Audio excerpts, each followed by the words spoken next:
Mari kita berdoa. 让我们低头祷告。 Bapa dalam surga, terima kasih 在天上的父，感谢你。 di pagi hari ini kami boleh kembali datang di hadapan Tuhan. 今早我们来到这里敬拜， Kami boleh memuji dan mengagungkan Tuhan. 我们能够在这里颂赞你的名。 Kami juga diberikan kesempatan untuk menghampiri Engkau, untuk mengakui segala dosa dan pelanggaran kami. 我们给我们机会接近你，来做一个认罪祷告。 Dan sekarang kami mau duduk diam untuk mendengarkan kebenaran firman Tuhan. 现在我们要预备心，要听你的话语， Tolong kami Tuhan ketika kami belajar bagian firman Tuhan. 帮助我们吧。当我们正在学习你的话语的时候， Khususnya mengenai urutan Injil. 尤其是关于这个福音的顺序， Kami boleh mengerti dan kami boleh melakukan firman dalam kehidupan kami. 使得我们能够明白，而且能够在生活上实践。 Dalam nama Tuhan Yesus kami berdoa. 奉耶稣基督的名求祷告， Amin. 阿门。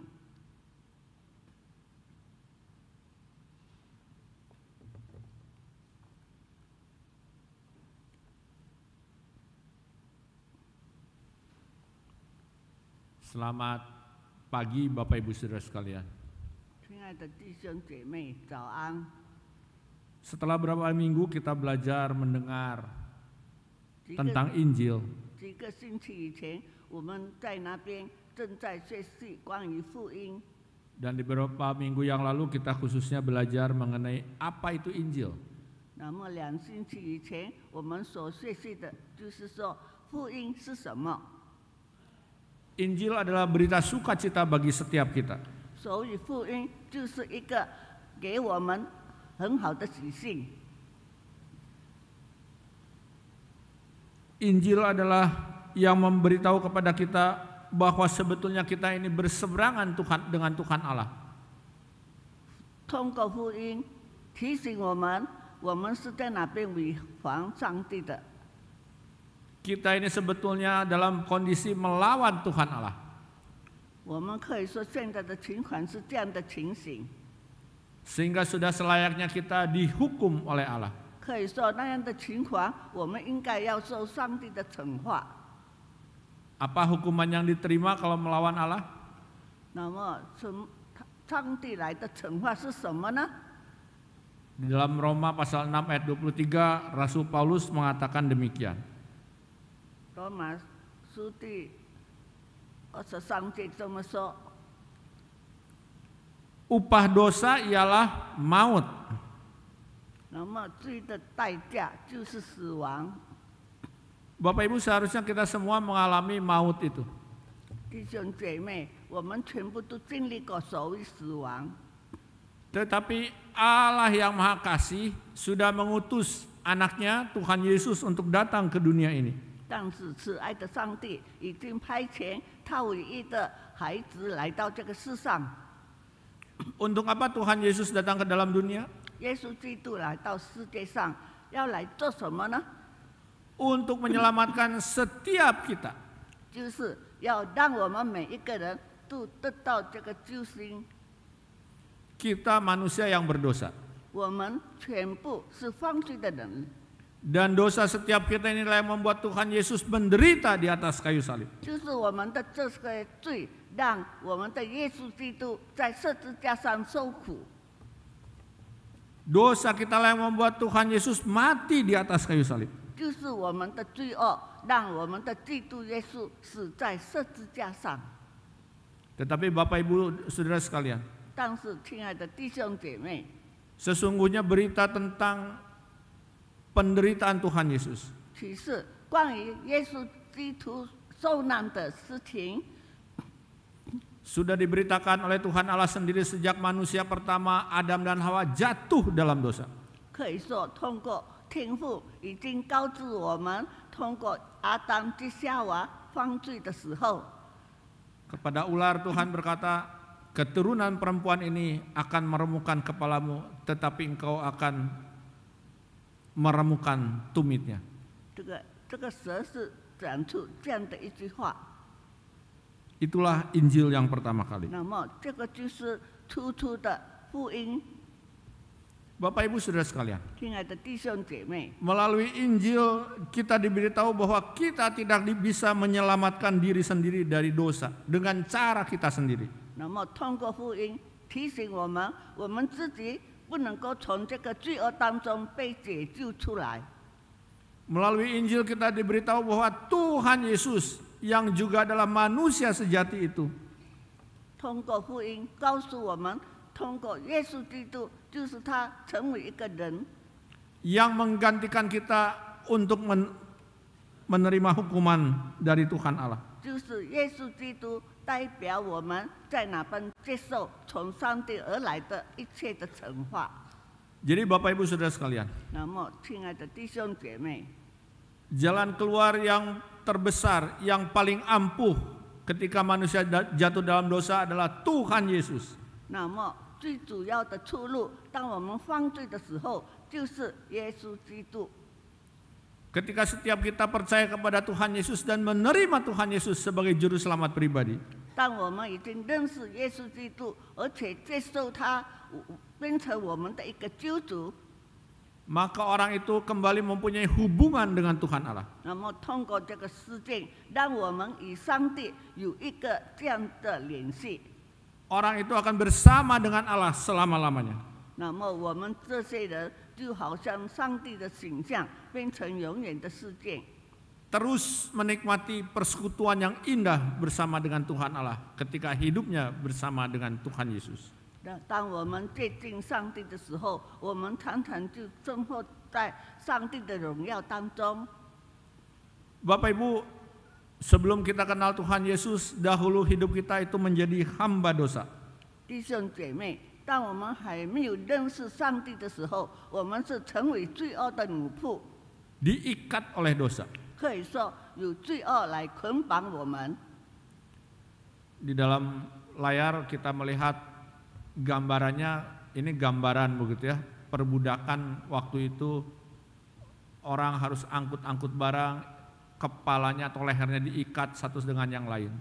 这个图画就是告诉我们，当时奴仆，这些奴仆就那边抬着东西，而且他的头最颈项用绳子把它绑起来。 Ketika kita masih manusia lama, masih di dalam kekuasaannya dosa, hidup kita seperti ini. Leher kita diikat supaya tidak lepas dari dosa itu. 当我们正在犯罪的时候，我们的情况就好像这个图片中，我们的颈项被那个绳子捆绑着。 Tetapi sekarang Bapak Ibu Saudara sekalian, kita sudah bebas. 但是现在我们已经被释放出来， Kita tidak lagi menjadi hamba-hambanya setan. 我们不可能再成为魔鬼的奴仆。 Menjadi hamba Tuhan itu berarti kita tidak lagi terikat kepada dosa. 我们成为神的奴仆，变成能够脱离这个罪恶， Melainkan kita menjadi terikat kepada Tuhan. 而且我们时时刻刻与上帝有一种联系。 Bapak Ibu, kalau kita masih melihat gambar ini, saya ingin menjelaskan. 弟兄姐妹，当我们看这个图片的时候，我要做一个这样的解释。 Ini mau menjelaskan hamba. 这个我要解释的就是所谓奴仆。 Hamba itu berarti orang yang terikat kepada bosnya, kepada juragannya. 所谓奴仆，他有一个要听从主人的。 Dulu bos kita adalah setan, sehingga kita menjadi budaknya dosa. 以前我们的老板是魔鬼，那么我们变成这个犯罪的奴仆。 Sekarang bos kita adalah Tuhan. 现在我们的老板是上帝。 Mari Bapak Ibu sekarang kita membuka Alkitab kita membaca Roma 6 ayat 18-19. 那么弟兄姐妹，现在让我们打开我们的圣经《罗马书》第6章18节到19节。 Saya akan bacakan versi terjemahan baru yang kedua. 有先用印尼文来诵读，接着用华语来诵读。 Kamu telah dimerdekakan dari dosa dan menjadi hamba kebenaran. Dalam bahasa sederhana, aku mengatakan hal ini karena kelemahan kamu sebagai manusia. Sebab sama seperti kamu telah menyerahkan anggota-anggota tubuhmu menjadi hamba kecemaran dan kedurhakaan yang membawa kamu kepada kedurhakaan.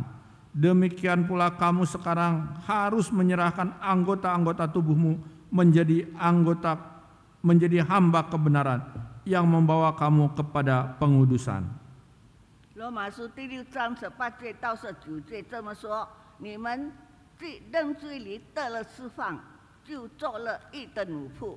我因为你们肉体的软弱，就照人的常话对你们说：你们从前这样将肢体献给不洁不法做奴仆，以至于不法；现今也要照样将肢体献给义做奴仆，以至于成圣。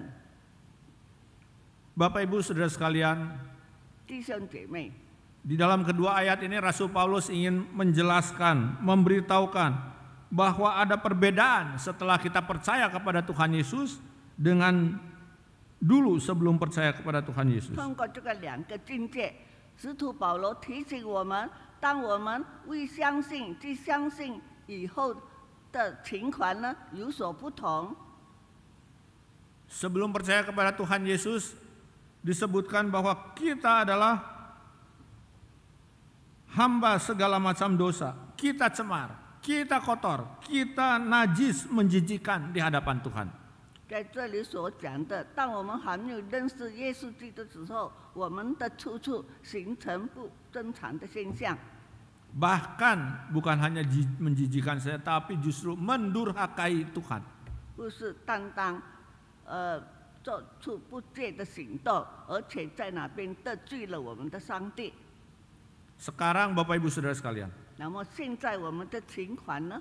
setelah menjadi umat Tuhan, 当我们已经成为神的儿女， setelah percaya kepada Tuhan Yesus sebagai Tuhan dan Juru Selamat pribadi, 当我们相信耶稣基督是我们唯一的救主， kita sudah bebas dari tuan yang lama, yaitu dosa.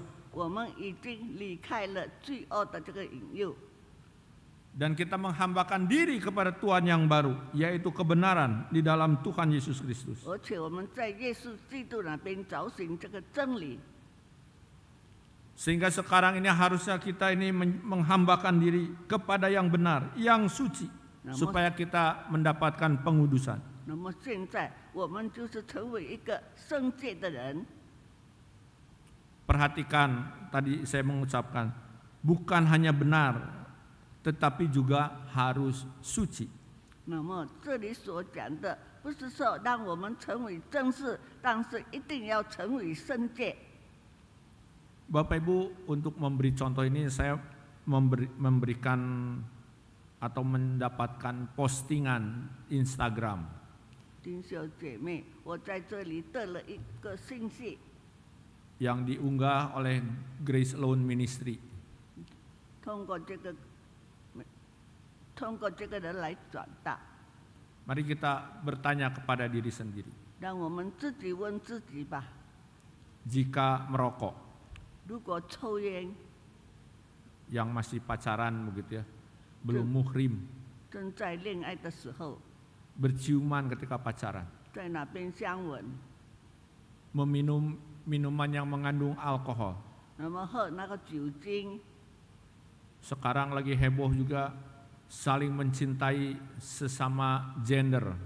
那么好像现在所处的这个同性恋， Mungkin urusan rokok sudah berganti menjadi urusan vape. 那么 Menghisap vape itu boleh tidak, berdosa tidak. 那么可能从抽烟的习惯变成吸毒的习惯，这个吸毒是不是一种犯罪的倾向呢？ Ketika kita melakukan ini semua, mari bertanya, apakah itu berdosa?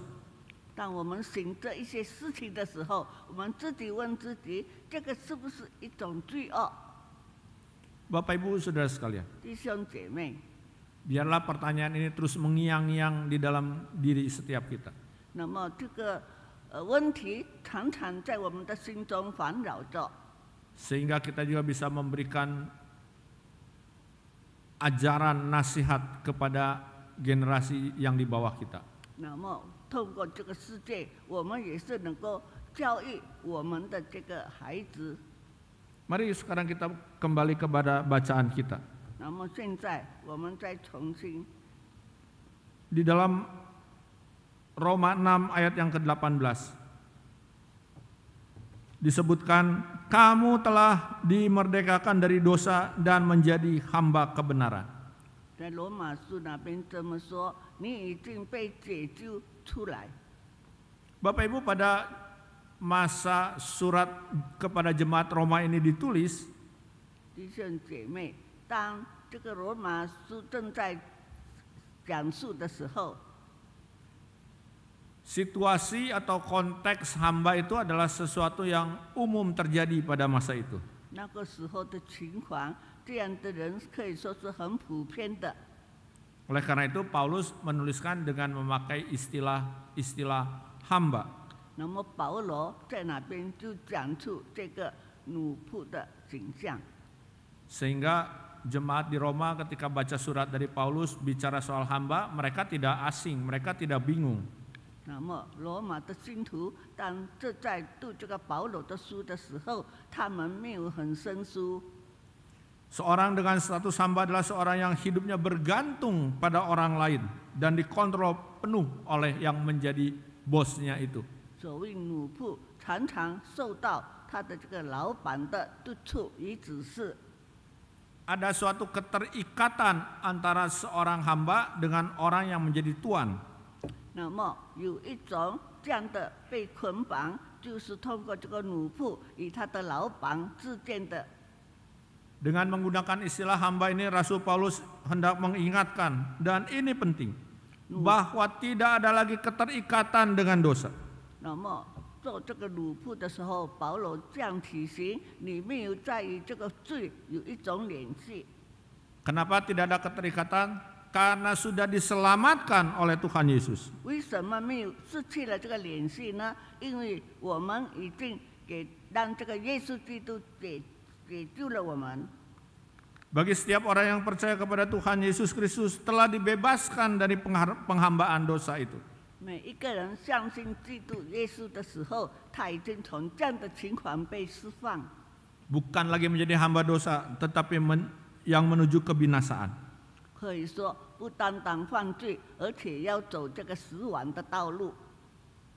Dengan menggunakan istilah hamba, Rasul Paulus ingin berkata kepada jemaat-jemaat di Roma, 那么，通过这个奴仆的形象，使徒保罗要告诉他的在罗马的信徒， ajaranku ini sesuatu yang mudah dimengerti. 我的教育可以说是很简单的， Sehari-hari kamu menemui 可以说每一天你们都能够得着这样的形象。 Bapak Ibu, mungkin kita juga bertanya, 弟兄姐妹，可能我们自己会问自己， mengapa Rasul Paulus membandingkan kekristenan dengan perbudakan? 为什么使徒保罗把这个基督教与这个奴仆把它联系在一起呢？ Sesungguhnya ada perbedaan yang besar antara perhambaan itu, antara kekristenan dengan perbudakan. 其实基督教与这个奴仆可以说有很大的区别。 Perbudakan masa itu adalah sesuatu yang terpaksa, 当时的 mengikat, dan kejam. 当时的奴仆可以说是有一种凶恶而且不正常的形态， Tetapi kekristenan bersifat sukarela. 但是对于这个基督教是一种自由的方式， bukan kewajiban. 不是说一定有这样的一种责任， Dan tuannya tidak kejam. 而且他的老板没有工作。 Bapak Ibu Saudara sekalian, 弟兄姐妹， kesukarelaan di dalam menjadi hamba Allah 我们心甘情愿成为这个神的子女， berarti mentaati Allah. 意思是说我们要遵守上帝， Mentaati Allah bukan karena terpaksa, 我们要遵守上帝，不是说因为强迫的手段， mentaati Allah dengan muncul dari dalam hati. 我们要遵守上帝，是我们心中从我们心中发出来的。mentaati Allah karena rasa syukur. 我们遵守上帝，因为我们觉得很满足。 Mereka yang sudah menjadi hamba Allah itu memiliki pengabdian yang tanpa kompromi kepada Tuhan Allah. 可以说，他们做这样的世界，可以说是做得很精巧。 Rasul Paulus mengatakan ketika orang mendedikasikan dirinya kepada dosa, 使徒保罗说，当一个人先生在这个罪恶当中， akan menghasilkan kedurhakaan demi kedurhakaan. 他一定成为一个罪孽的现象。 Tetapi ketika orang mendedikasikan hidupnya kepada kebenaran, 但是当人行在真理当中， maka hasilnya adalah pengudusan. 那么它的结果就是洁净。 Pengudusan di sini dapat diterjemahkan sebagai kesucian dan mengacu kepada keadaan dipisahkan oleh Allah.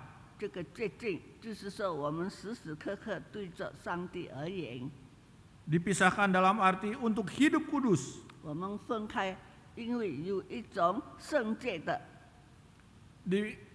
Dipisahkan di dalam arti kehidupannya dipersembahkan untuk Tuhan. 我们分开的情况，就是把我们的一生贡献给上帝的事工。 Bapak Ibu Saudara sekalian, 弟兄姐妹， Tuhan tidak meminta ketaatan yang sempurna. 上帝没有要求我们完整的遵守， Karena memang tidak seorang pun dapat melakukannya. 因为没有一个人能够降设全设美。 Tetapi yang Tuhan minta adalah ketaatan dengan sepenuh hati. 但是上帝要求的，让我们十分忠心。 Bapak Ibu Saudara sekalian, 弟兄姐妹， sampai di sini 讲到这里， kita punya pemahaman yang sama. 我们有一种同样的看法。 Dulu kita menghamba kepada setan. 以前我们是在那边敬拜鬼神， Sehingga diperbudak oleh dosa. 而且可以说让罪恶捆绑我们。 Tetapi sekarang dan seterusnya, 但是现在一直到永远， kita menghamba kepada Tuhan Yesus. 我们可以说做神的奴仆， Sehingga diperbudak oleh kebenaran. 可以说有这个真理来控制我们。 Bapak Ibu Saudara sekalian, 亲爱的弟兄姐妹， sebagai manusia berdosa yang diselamatkan oleh Allah dengan tujuan untuk hidup dalam ketaatan sebagai pengucapan syukur kepada Allah, 我们成为一个信徒，可以说成为一个忠实的跟随者， seringkali terjerumus 常常陷入， atau tergelincir. 可以说在那边滑倒。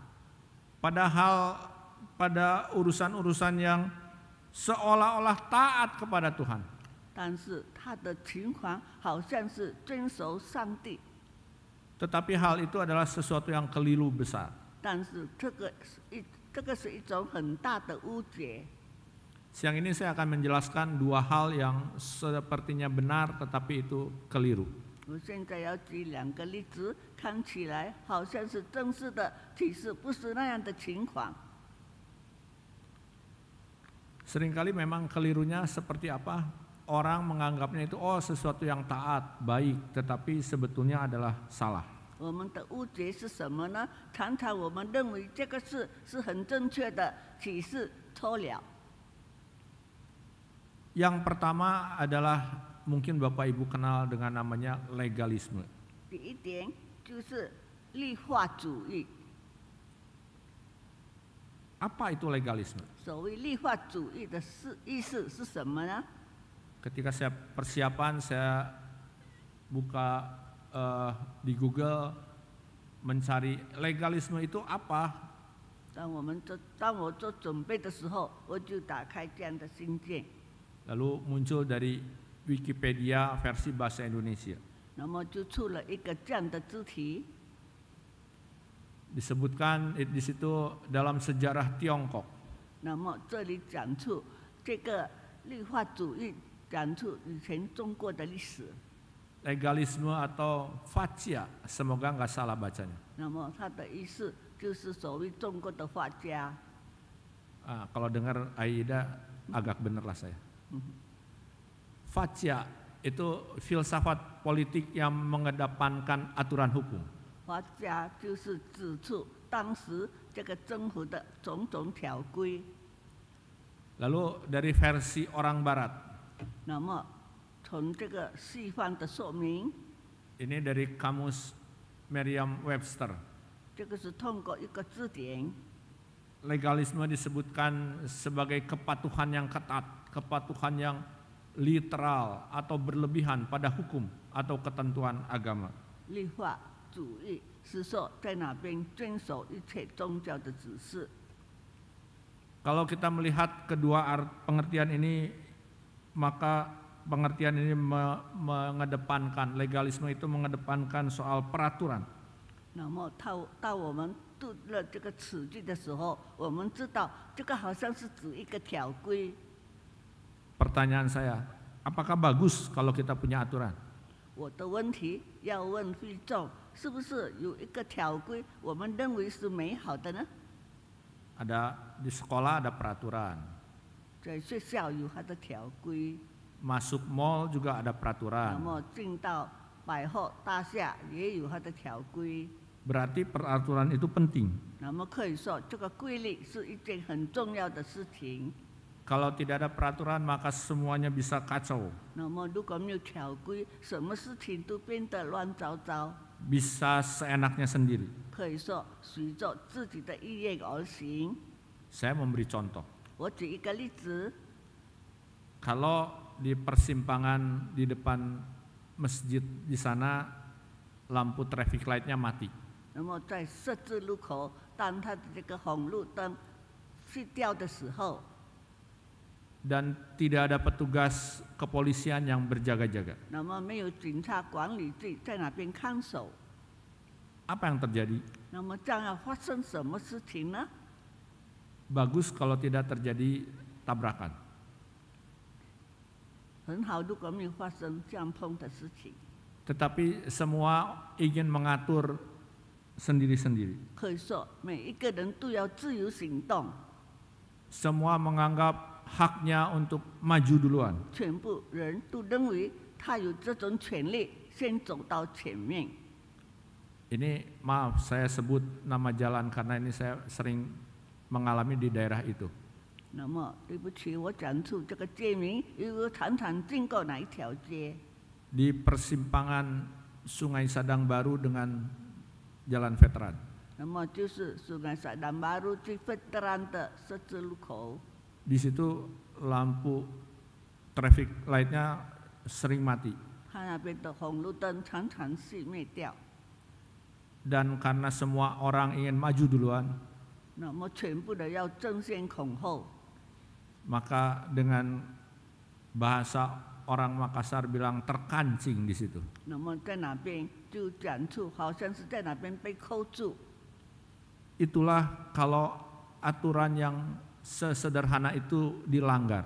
这里就是讲出一个例子，最简单的这个条规，如果我们违反的话， Bapak Ibu Saudara sekalian, 亲爱的弟兄姐妹， sebetulnya istilah legalisme sendiri tidak pernah muncul di Alkitab.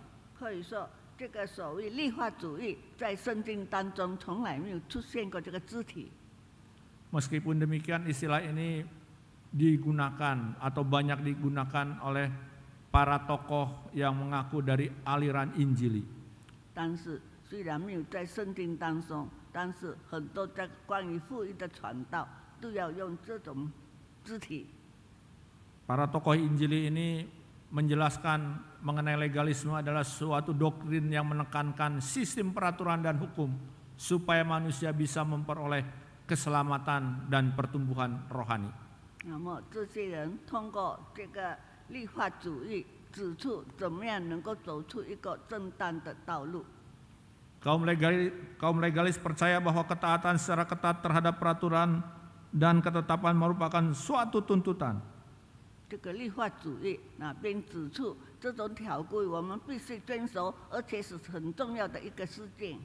Sebenarnya secara ajaran atau secara doktrin pandangan ini pada hakikatnya berlawanan dengan konsep anugerah atau mengenai kasih karunia. 那么启示通过这样的教育，可以说与我们的这个恩典有所违反的意思。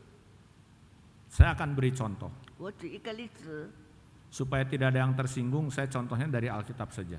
那么使得没有人能够，我就用这个圣经的例子吧。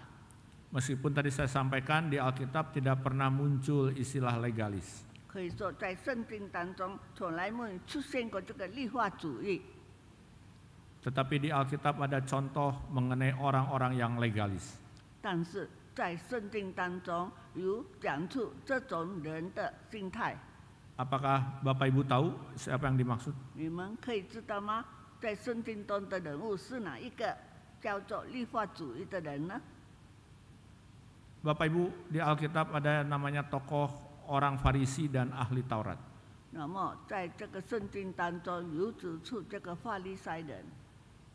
Suatu ketika orang Farisi dan ahli Taurat ini ingin mencobai Tuhan Yesus. 有一天，这些人在那边要试探耶稣基督， Dengan bertanya, bolehkah menyembuhkan orang sakit di hari Sabat? 他问耶稣：“那么在安息日的时候，是不是能够医病呢？” Ingat, hari Sabat itu tidak boleh bekerja. 那么可以说，在安息日不是工作的时候， Saking peraturannya ketat begitu Bapak Ibu. 那么可以说，对于安息日，它的这个条件是很严格的。 Di Israel kalau hari Sabat liftnya tidak usah ditindis, otomatis jalan sendiri dan berhenti sendiri. 在以色列，如果安息日你坐电梯不必去安上，它自己会走上，而且会停止。 Karena kalau kita menindis mau ke lantai 12 di atas, ini angkat tangannya sudah termasuk kerja melanggar hari Sabat. 那么，如果我们在那边安要上到12楼的时候，这个就是违反安息日的条规。 Balik lagi ke cerita tentang Tuhan Yesus. 我们现在在讲到耶稣基督的事件。 Tuhan Yesus ditanya, boleh nggak sembuhkan orang di hari Sabat? 那么他们问耶稣，在安息日你能够治好病人吗？ Karena waktu itu ada orang lumpuh tangannya dan dibawa kepada Tuhan Yesus. 因为那个时候有人的手在那边软汤了，那么就带到耶稣的面前。 Tuhan Yesus menjawabnya bukan menyembuhkan orang itu, tetapi menjawab dengan contoh. 那么耶稣基督不是在那边医人，但是他回答他用一个例子： Kalau di hari Sabat 如果在安息日， ada domba yang masuk ke sumur, 如果有人跌到井里， pasti domba itu akan diangkat oleh pemiliknya. 那么这个羊一定通过它的主人把它救上来， Supaya domba itu tetap hidup. 使得这个羊不至于死亡。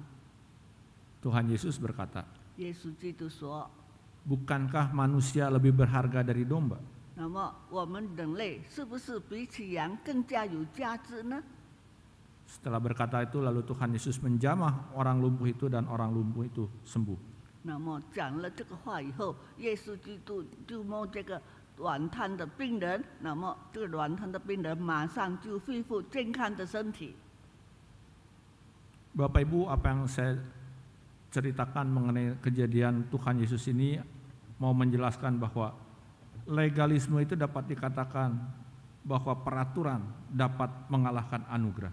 那么弟兄姐妹，通过这个事件，我要告诉律法主义的这个形态，我们能够改变，通过这个恩典。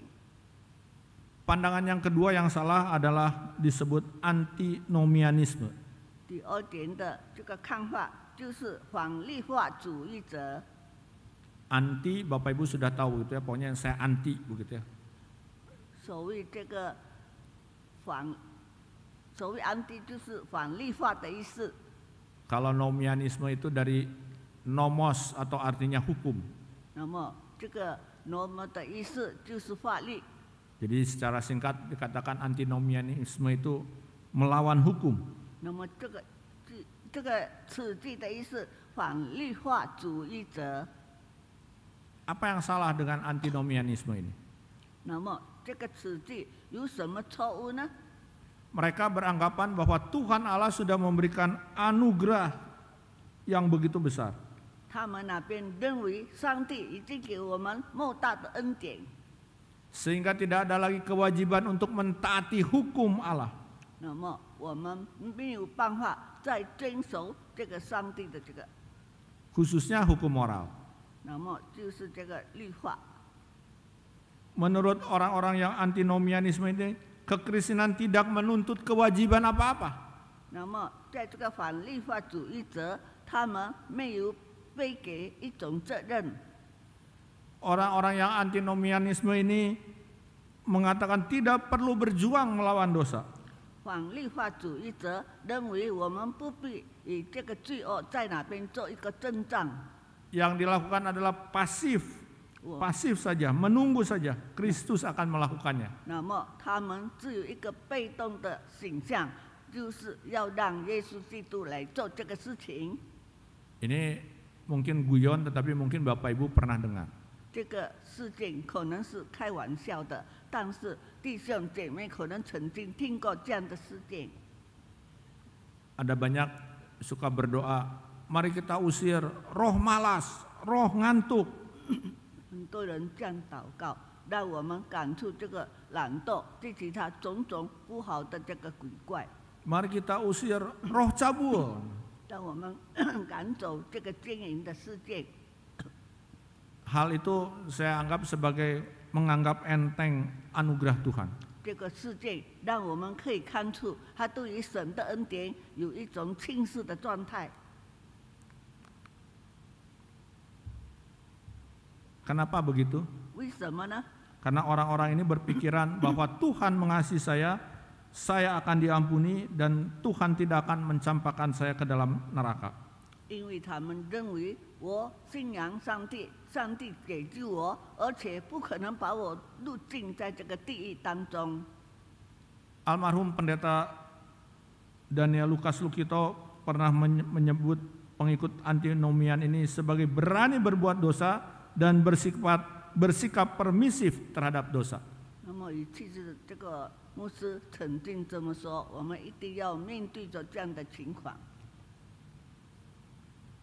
Padahal sesungguhnya Bapak Ibu Saudara sekalian, 其实是在的情形呢， kita harus terus-menerus mematikan kedagingan kita. 我们一定要去掉我们肉中的这种肉体的欲望。 Saya akan memberikan beberapa contoh mengenai orang-orang yang antinomian. 我指出这样的一个例子，所谓反律法主义者的举动。 Yang jadi contoh adalah mereka melegalkan aborsi, 好像他在哪边打胎， melegalkan dan berupaya melegalkan homoseksual, 而且在那边搞这个同性恋， melegalkan perselingkuhan. 在那边请这个通奸的事件。 Bapak Ibu Saudara sekalian, 亲爱的弟兄姐妹， mari sekarang mengakhiri uraian firman Tuhan ini, saya ingin kita melihat apa itu yang dimaksud dengan urutan Injil yang tadi kita pelajari. 那么我们未结束以前，我们现在要结束到底这个圣经的这个顺序是怎么样的情况？ Mari kita mengingat bahwa yang dimaksud legalisme adalah melakukan ketaatan karena takut dihukum. 让我们记住，我们做这样的事情，因为我们怕被处罚。 Lalu yang antinomianisme adalah menyalahgunakan kasih karunia dengan berpendapat sudah mendapatkan jaminan keselamatan sehingga tidak perlu taat. 反律法主义者认为我已经得救了，得着救恩，那么不必要去遵守它。 Lalu mengenai Injil, saya kutip dari apa yang dituliskan oleh Rasul Paulus, dimerdekakan dari dosa dan menjadi hamba kebenaran. 那么这里所讲的就是这个使徒保罗所说的：“你们从罪里得了释放，就做了义的奴仆。” Bapak Ibu Saudara sekalian, Rasul Paulus kepada Titus mengatakan demikian. 弟兄姐妹，使徒保罗在提多说这么说。Sebab sudah nyata anugerah Allah yang menyelamatkan semua manusia dan mendidik kita supaya kita meninggalkan kefasikan dan keinginan-keinginan duniawi dan supaya kita hidup bijaksana, adil dan saleh di dalam dunia sekarang ini. 提多书第2章11节到12节这么说：因为神救众人的恩典已经显明出来，教训我们除去不敬虔的心和世俗的情欲，在今世之手公义、金钱度日。 Bapak Ibu Saudara sekalian, kita mengerti anugerah Tuhan untuk kita itu sangat besar. 弟兄姐妹，我们懂得从神而来的恩典是多么的宝贵。 Tuhan sudah menyelamatkan kita dari murka Allah. 上帝已经让我们从这个上帝的愤怒中被救出来。 Tetapi setelah itu Tuhan Yesus juga memberikan petunjuk supaya kita meninggalkan kefasikan. 耶稣基督也是给我们一个出路，让我们能够离开这样的。 Jadi Bapak Ibu Saudara sekalian, 那么，亲爱的弟兄姐妹， baik kesalehan, ketaatan pada firman Tuhan, itu merupakan akibat dari keselamatan yang Tuhan sudah berikan kepada kita. 虽然是金钱具其他种种的好处，这个是上帝耶稣基督给我们请出来的一种恩典。 Kesalehan dan ketaatan itu sebagai bukti ketaatan kita kepada Tuhan kita yang baru, yaitu Tuhan Allah. 虔诚与谨守就是我们唯一的上帝。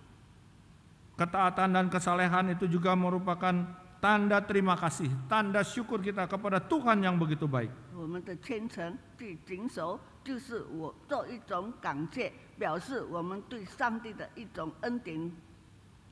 Kristus melebihi segala peraturan. 耶稣基督可以说超过种种的世界。 Kristus juga sudah beranugerah melebihi segala sesuatu. 基督也是给我们的恩典超过种种的恩惠。 Kristus adalah pribadi yang rindu supaya kita terus berelasi dengannya.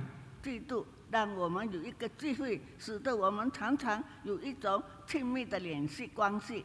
Seharusnya kita muncul dari dalam hati kita adalah kerinduan-kerinduan untuk mengasihi dan menyenangkan hati Tuhan. 其实我们从心中发出来的心愿，应该是我们时刻思念，而且要谨守上帝的诺言。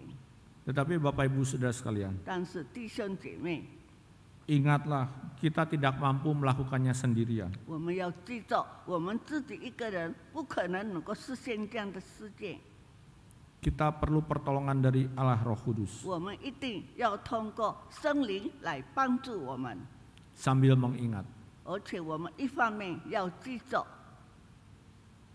bahwa anugerah Allah yang sama 这个神的恩典是同样的重要， yang menyelamatkan kita dari dosa 让我们从罪恶当中解救出来， adalah anugerah yang juga memampukan kita berjuang melawan dosa. 可以说，这个恩典也是给我们一种力量，能够抵抗种种的罪恶。 Mari kita berdoa. 让我们低头祷告。 Bapa dalam surga, terima kasih kalau siang hari ini kami boleh kembali diingatkan 亲爱的天父，谢谢你，今天你一再的提醒我们， bahwa kami dahulu adalah orang yang berdosa, 指出我们以前是犯罪的人， tetapi karena anugerah yang Tuhan sudah berikan, 但是从上帝而来的恩典， sekarang kami menjadi orang yang tidak lagi menghamba kepada dosa. 我们以前已经称义，而且从罪恶当中被解救。 Biarlah Allah Roh Kudus yang menolong kami, 盼望圣灵能够时时刻刻帮助我们， supaya kami terus bersyukur kepada Tuhan, 使得我们常常在上帝面前有一种感恩的心态。 bersyukur dengan cara beribadah kepada Tuhan, 我们要感恩，因为有机会来敬拜上帝。 bersyukur dengan cara membaca Alkitab secara rutin, 我们感觉到很欣慰，每一天能够读这个圣经。 bersyukur dengan cara terlibat di dalam berbagai hal di gereja ini. 我们很欣慰，在种种的困难当中能够被一种解救。 Mohon Allah Roh Kudus yang menolong dan menyertai setiap kami. 盼望圣灵时时刻刻帮助与跟随着我们。 Di dalam nama Tuhan Yesus kami berdoa. 用耶稣基督的名求祷告。Amin. Amin.